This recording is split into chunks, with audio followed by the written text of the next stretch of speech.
I see the future, and you won't like what I see. As the United States deteriorates economically, socially. But for right now, let's just concentrate on economically.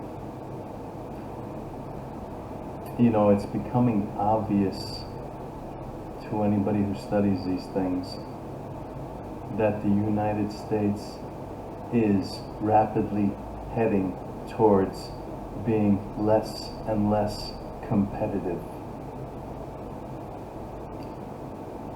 If I was the United States, I'd be more worried about being competitive than about equity.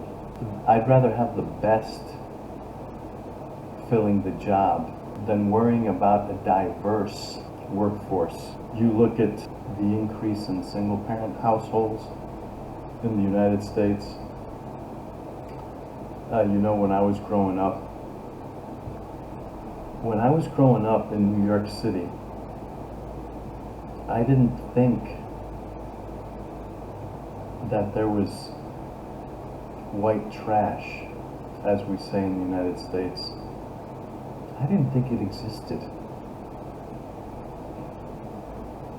You know, back then in the early 1960s, in 1960, 3% of white people were born to single mothers. And I think it was about 25% of black children were born to single parents. Today, you have approximately 40% of all children being born to single parents. 40%. But getting back, I digress. You know, when I was growing up in New York City, I didn't think white, you know, garbage white people existed. I just didn't think that was possible. I thought that, wow, they have different genetics. Maybe they raise their kids differently. I don't know. I didn't know what it was. But you know, as time passed, I grew up in the United States. I lived in many different areas of the United States. Lots and lots of garbage white people, I guess you want to say. I don't mean to be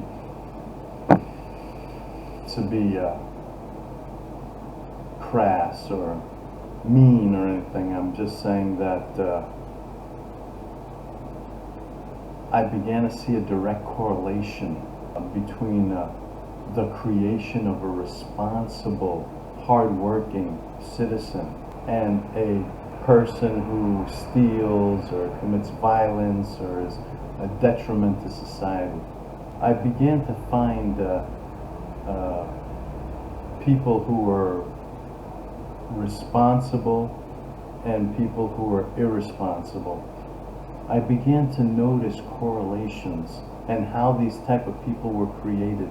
Of course, you know, you have to thank third wave feminists for this, in my eyes. So this type of diversity, okay, here's another, you know, thing that puts a wrench in the diversity idea. If we want diversity, then we should be having, you know, 50% of the children being born to, or an equal proportion. We should have an equal proportion of children being raised in all different kinds of scenarios. You know, maybe we should have a percentage being raised on the streets. You know, maybe we should have a percentage being raised by drug addicts, by trans people. I don't know, throw in your combination. That would be diversity. Is that type of diversity beneficial? I think American society is destroying itself. So I see the future, and I see all these different things, this equity idea, this single parent household problem, the loss of the manufacturing base to Mexico, Brazil, Vietnam, China, Malaysia, no savings. Most people in the United States don't have any savings. The wealth disparity in the United States is huge. Well, because, you know, a lot of jobs have left the United States. There's no manufacturing base. And people just think it's just these manual labor jobs that we're losing in factories. No, you're losing IT people, you're losing engineers, you're losing administrators, managers. Of course, you know, back then we were sold a bill of goods. When all these initially, back in the early 90s, when the factories started going to Mexico initially because of NAFTA, they sold us this idea that, you know, we're just losing these low-skilled jobs so we can create these higher-skilled jobs for the rest of the Americans. We're sending those low-skilled jobs. This is what they told us, because I lived through this. Okay? We're just going to send, you know, these third world countries these low-skilled jobs because we don't have time for that. And like I said before, factories don't only employ people who do manual labor, and there's nothing wrong with manual labor. A lot of that labor takes skill. Welders, technicians, programmers. Okay, so it was all a lie that we were fed. And, you know, it didn't become clear until after it happened. Why were we fed that lie? Because the elites, the people who own the factories, the guys on Wall Street, saw huge profits. Because the less they could pay labor, because they're sending the factories to the third world, so their labor cost became 1/10 or 1/20th. Okay, their labor cost became 10% or 5% of what it was. Huge profits were made. Those profits went all the way to the top. And so what happened? Wealth inequality happened.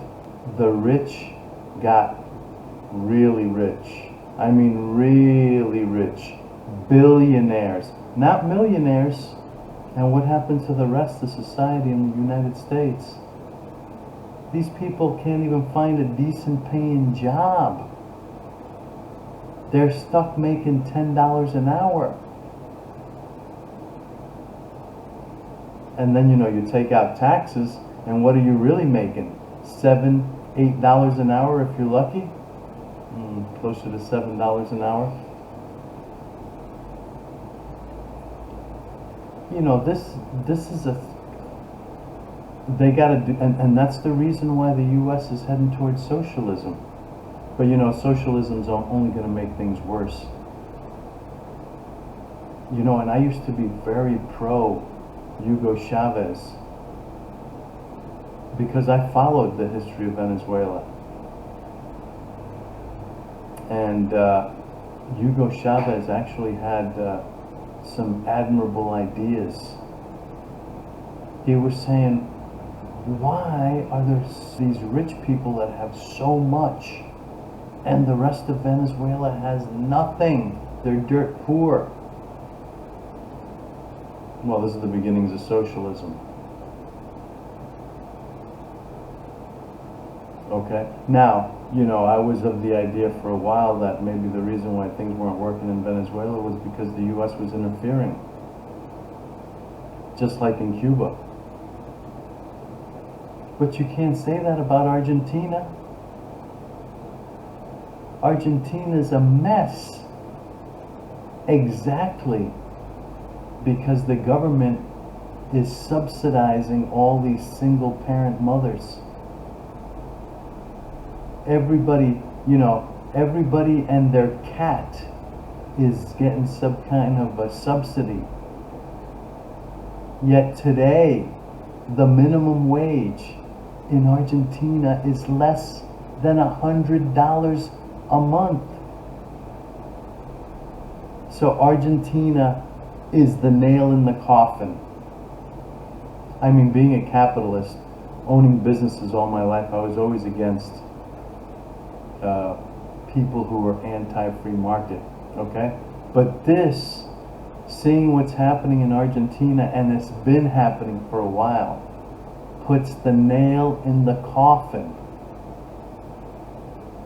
okay? That when the government gets involved and tries to make equity, getting back to that word, equity happen, because no, we can't have this guy making so much money compared to this guy. Never mind that this guy is working 15, 16-hour days, having his own business, risking his capital in the market, and then you have this other guy living on the streets doing drugs all day. Well, we can't have these two people living so differently. We have to have equity. But I digress. So, getting back to, I see the future, and you won't like it. Things ain't gonna get better, as we say in New York City.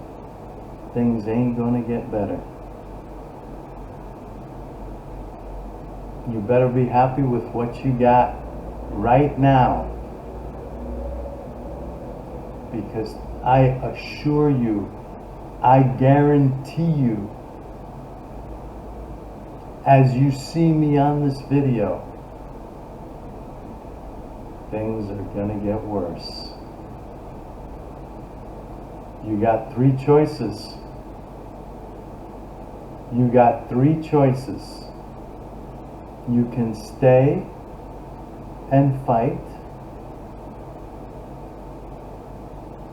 which you're not going to win, because you can't fight with the police, you can't fight with the army, because you're going to lose that, or you're going to die. And it's not worth it. It's not worth it. Why should you risk yourself? There's a lot of other people doing nothing. You can stay and just go down,